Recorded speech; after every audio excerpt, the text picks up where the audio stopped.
मंत्र जाप में अशुद्ध उच्चारण का प्रभाव क्या हमारे जीवन पर भी पड़ता है? जय श्री महाकाल। समस्त भक्तों को हमारे YouTube चैनल में आप समस्त भक्तों का हार्दिक स्वागत एवं अभिनंदन। कई बार मानव अपने जीवन में आ रहे दुख और संकटों से मुक्ति पाने के लिए, वंशवृद्धि के लिए, धन पाने की चाह में माता लक्ष्मी या धन के देवता कुबेर आदि देवी देवताओं की कृपा पाने के लिए, किसी विशेष देवी देवता की शक्ति पाने के लिए किसी विशेष मंत्र का जाप करता है। लेकिन मंत्र का बिल्कुल शुद्ध उच्चारण करना एक आम व्यक्ति के लिए संभव नहीं है। और आज के समय में बहुत सारे लोग ऐसे ही किसी के द्वारा बताए गए मंत्र का जाप करने लगते हैं। उन्हें ये भी नहीं पता होता कि यह मंत्र सही है या नहीं, इस मंत्र का क्या अर्थ है, और वे मंत्र का जाप करने लगते हैं। हमने कई ऐसे मंत्र सुने सोशल मीडिया से जो कि पूर्ण रूप से अशुद्ध और अर्थहीन है। ऐसे मंत्रों को भी लोग देखकर, सुनकर अपने कष्ट को दूर करने के लिए, दुख को दूर करने के लिए जाप करने लगे जाते हैं। मंत्र की अशुद्धियों पर ध्यान नहीं दे पाते, जिसके परिणामस्वरूप उन्हें जो फल की इच्छा होती है वह न प्राप्त होकर उनका कभी कभी अहित भी हो जाता है। इस विषय में कई लोग कहा करते हैं कि देवता भक्त का भाव देखते हैं, वो शुद्धि अशुद्धि पर ध्यान नहीं देते हैं। एक प्रकार से उनका कहना भी सत्य है, उनका कहना भी सही है। इस संबंध में एक प्रमाण भी है।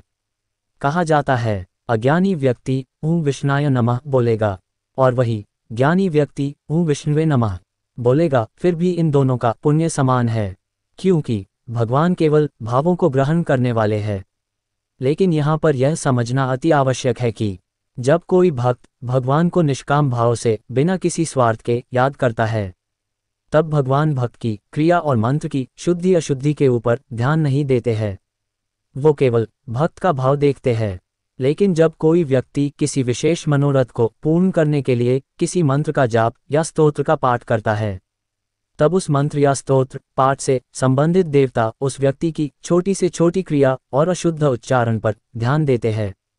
जैसा वो जाप या पाठ करता है वैसा ही उसको फल प्राप्त होता है। इस संदर्भ में एक छोटी सी कहानी प्रस्तुत करते हैं, तो आप ध्यानपूर्वक सुने, समझे और अपने जीवन में उतारे। प्राचीन समय में किसी नगर में एक व्यक्ति रहता था। एक बार व्यक्ति की पत्नी बीमार थी। वो व्यक्ति पंडित जी के पास गया और पत्नी की बीमारी की समस्या बताई। पंडित जी ने उस व्यक्ति को एक मंत्र जप करने के लिए दिया। मंत्र था भार्याम रक्षतु भैरवी, अर्थात हे भैरवी माँ मेरी पत्नी की रक्षा करो। वो व्यक्ति मंत्र लेकर घर आ गया और पंडित जी के बताए मुहूर्त में जाप करने बैठ गया। जब वो जाप करने लगा तो रक्षतु की जगह वह व्यक्ति भक्षतु का जाप करने लगा। वो सही मंत्र को भूल गया, जिससे उस मंत्र का अर्थ दूसरा हो गया। भार्या भक्षतु भैरवी, अर्थात हे भैरवी माँ मेरी पत्नी को खा जाओ। भक्षण का अर्थ खा जाना है। केवल रक्षतु की जगह भक्षतु बोल देने के कारण मंत्र का अर्थ अलग हो गया। केवल एक अक्षर की त्रुटि हुई र की जगह वह व्यक्ति भ अक्षर का उच्चारण करने लगा। अब इस मंत्र का अर्थ हो गया हे भैरवी माँ मेरी पत्नी को खा जाओ। अभी उसे जाप करते हुए कुछ ही समय बीता था कि बच्चों ने आकर रोते हुए बताया पिताजी माँ मर गई है। ये सुनकर उस व्यक्ति को बहुत ही दुख हुआ।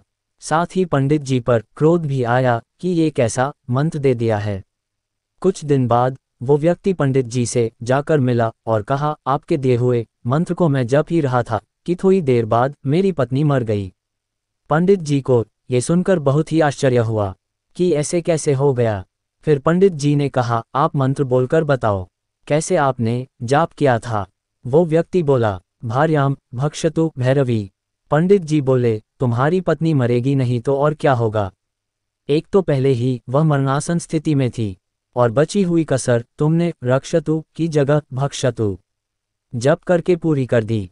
भक्षतु का अर्थ है खा जाओ और दोष मुझे दे रहे हो। उस व्यक्ति को अपनी गलती का एहसास हुआ तथा उसने पंडित जी से क्षमा मांगी। प्यारे मित्रों, इसका सार यही है कि जब भी आप किसी मंत्र का विशेष मनोरथ पूर्ण करने के लिए जप करें, तब क्रिया और मंत्र शुद्धि पर अवश्य ध्यान दें। अशुद्ध मंत्र पने पर मंत्र के अर्थ का अनर्थ हो जाएगा और मंत्र का अनर्थ होने पर आपके जीवन में भी अनर्थ होने की संभावना बन जाएगी। अगर किसी मंत्र का शुद्ध उच्चारण आपसे नहीं हो रहा है तो बेहतर यही रहेगा कि आप उस मंत्र से छेड़छाड़ नहीं करें।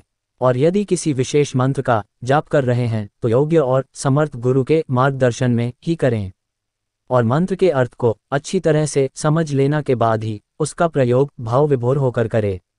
यदि आपको हमारा यह वीडियो अच्छा लगा है तो कृपया लाइक अवश्य करें और कमेंट में जय श्री महाकाल अवश्य लिखें। तो मिलते हैं अगले वीडियो में, तब तक के लिए सभी भक्तों को हमारा प्यार भरा जय श्री महाकाल।